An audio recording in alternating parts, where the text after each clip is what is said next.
Mga katrops, welcome back ulit sa aking channel, Sports PH.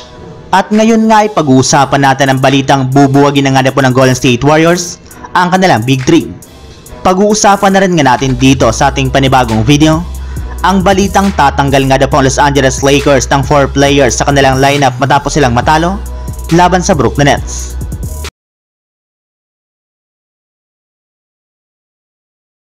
Kinansilan na naman nga po mga katrops ng NBA ang laro ng Golden State Warriors ngayong araw kontra sa Dallas Mavericks dahil sa pagluluksa ng kanilang team sa kanilang namayapang assistant coach na si Dejan Milojevic.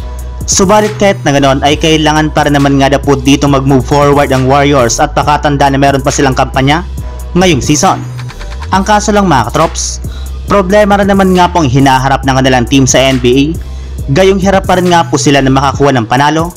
Kaya dahil nga po dyan ay suggestion na nga po ng napakaraming mga NBA analyst na kailangan na lamang nga po ng Warriors na buwagin ang kanilang Big 3 sa pamamagitan ng pag-trade kina Draymond Green at Klay Thompson.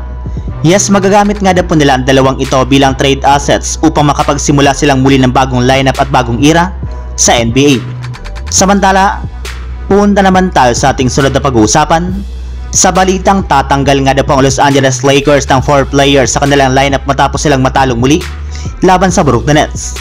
Matapos nga po mga katrops na matalong muli ang Lakers sa kanilang game laban sa hindi naman ganong kalakas ang kupunan na Brooklyn Nets, ay bumagsak na nga po ang kanilang record sa 21 wins at 22 losses bilang ika-10 seed sa standings sa Western Conference.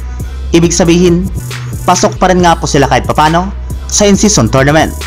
Ang kaso lang mga katrops, napapansin na nga po ng front office ng Lakers na sobrang inconsistent na nga po talaga ng kanilang team since natalo lamang nga po sila ng Nets na hindi rin naman nga po maituturing na contender ngayong season sa pagiging ika-11 seed lamang nga po nito sa Eastern Conference.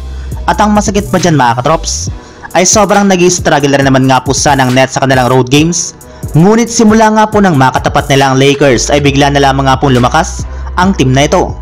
Kaya dyan pa lang ay nangangahulugan na nga po na hindi talaga sapat ang lineup ngayon ng Lakers at kailangan na nga po silang gumawa ng trade.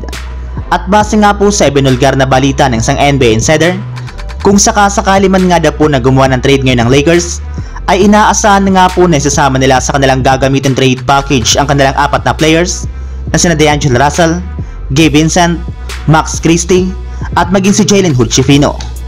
So yun lang mga katrops, ang handog kong story ngayong araw. Sana nag-enjoy kayo, please like and subscribe my YouTube channel, Sports React PH, para sa iba pang story at update patungkol sa NBA. Kita-kits muli sa ating susunod na video.